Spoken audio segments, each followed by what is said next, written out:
First of all, congratulations to Cal State Fullerton. What an effort by them. They played two extremely good ball games. I thought we played two really tough ball games too. Again, a little bit of the same, just trying to get our footing offensively. We could just never kind of get over the hump, and they were a big reason for it. I thought their pitching did a great job, and they were very opportunistic. I think they had 5 runs on 2 hits for most of the game,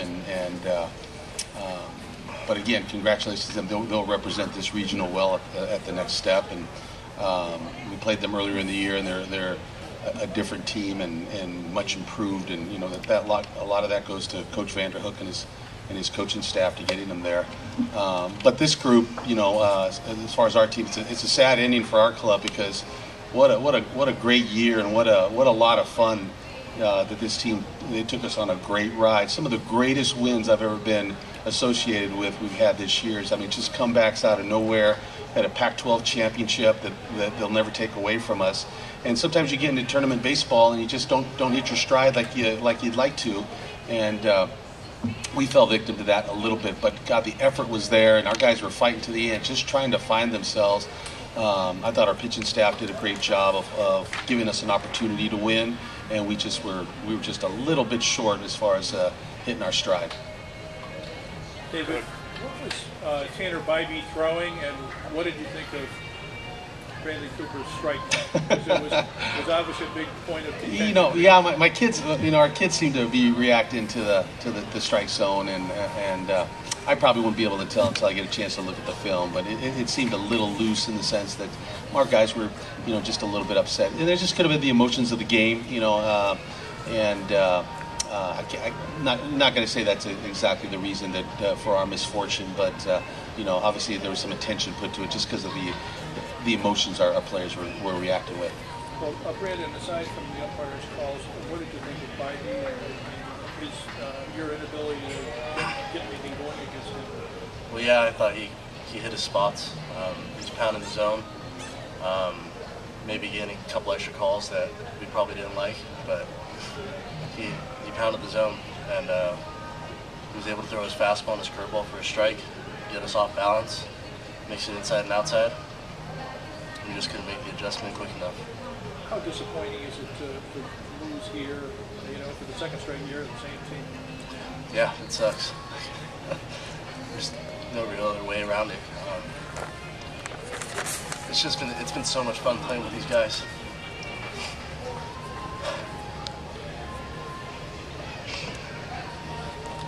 Andrew, what are some of the biggest takeaways that you're going to have from the team this year when you look at the whole picture? I would just say our competitive nature.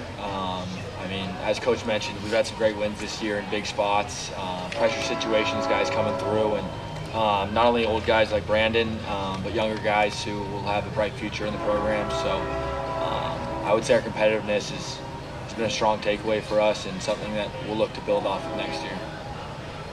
Coach, you touched on this, but you played them early in the year, you got a sweep to open the season, and you said they're a different team. How? What's different about it? I think they just played cleaner. They played cleaner. I thought we were able to pressure them into a few mistakes early in the season. I thought we handled their pitching much better on the offensive side. And I just thought that they seemed all around improved. And, there was 2 great ball games I thought we played, 2 really competitive games, and, they were able to come out on top, How different was Bybee from the first time you guys saw him? Much different. I think he was a little wild the first time. He kind of showed his age early on the first weekend of the season. And obviously I think he rose to the occasion tonight and was around the zone through many more strikes than he did the first time out. And that breaking ball caused us problems. And then again, when he was going inside or outside or way inside and way outside, he was pretty good. Coach, the effort in another game to steady himself after that first game. And this is the second year in a row that you've been caught on in this game and progress.